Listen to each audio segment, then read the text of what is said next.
And guys, good afternoon. So ito yung update sa maisan ko guys. So welcome back pala sa ating channel hanggang doon sa baba guys. So may second week ng December ito guys. Pwede na itong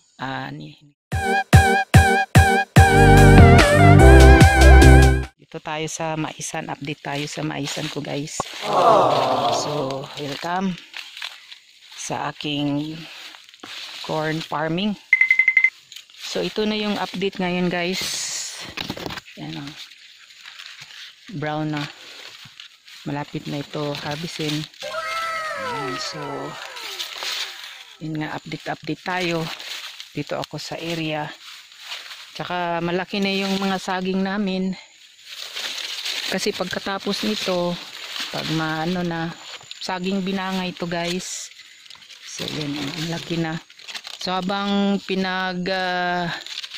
tinanim namin itong mais, 3 months lang kasi ito, may tinanim kami na mga saging na binangay. Tsaka dito rin ko nilagay or tinanim ko rin yung dragon fruit farming ko guys. So pagkatapos nito, ma-harvest na itong mga maisan ko. Itong mga dragon fruit ko ngayon is siguro ito growing na talaga, growing fast na siguro ito kasi sa ngayon parang naanahan ito ng mais, hindi ganong sumibol, pero may iba doon sa baba medyo haba na guys, mahaba na talaga. Ito ngayon mahaba na yung ano. So ito yung first batch na maisan ko na ma-harvest hanggang doon. Pasensya na guys, yung may nagtabas doon na kahoy guys, malapit dito may nagsisinso. So ito yun, mais, mga mais binangay. So ito hanggang doon sa baba, itong first batch. Ingay. Tingnan natin yung second batch. Yan guys, ito yung second batch hanggang doon sa baba. Yan. So di ako nagkuha ng video kahapon, ngayon na lang kasi thanks God umulan kagabi yung mga binangay namin.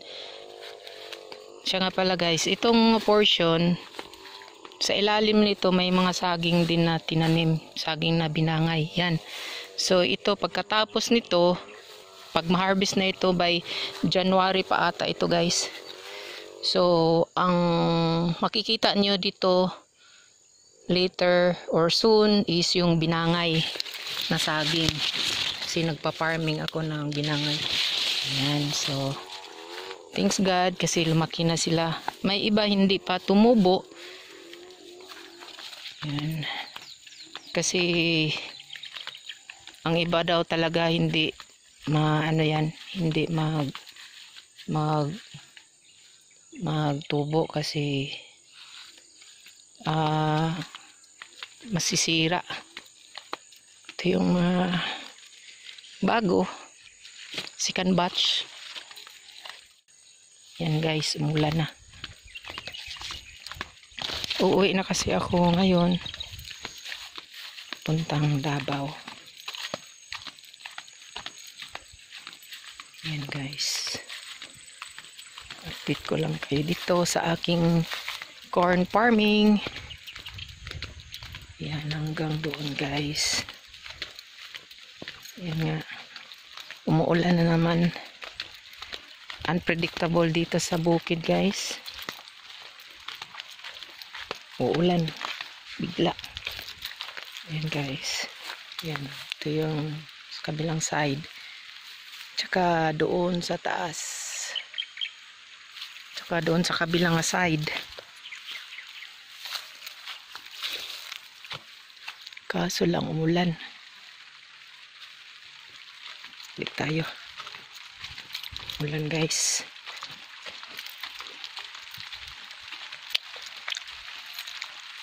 Yan, saging. Tumubo na yung saging ko dyan guys. So, next time makikita nyo yan. Pag ma-harvest na itong mais, yung makikita nyo dyan is saging na guys. Yan, maliit. Tsaka ito, malaki. Yan, maliit. Maliit kasi na ano yan siya sa ano guys, sa mais. Hindi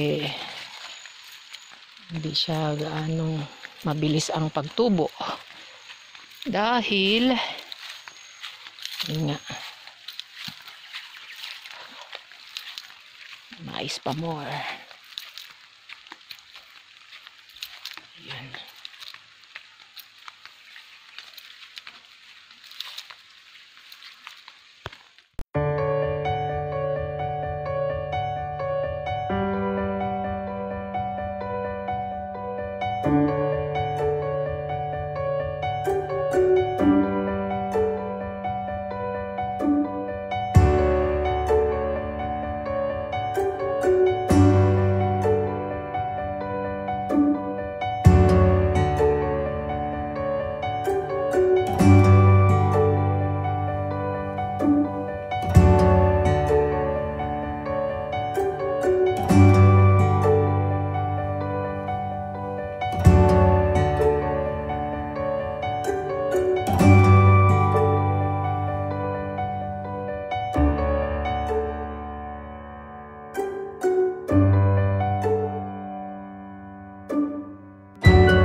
A few moments later.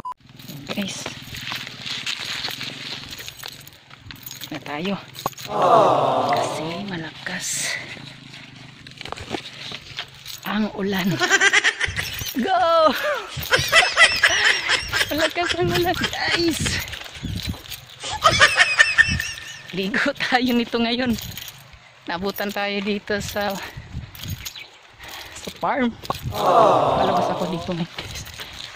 Rinig nyo. Ang lakas ang ulan. Yun lang guys ang update natin dito sa aking farm.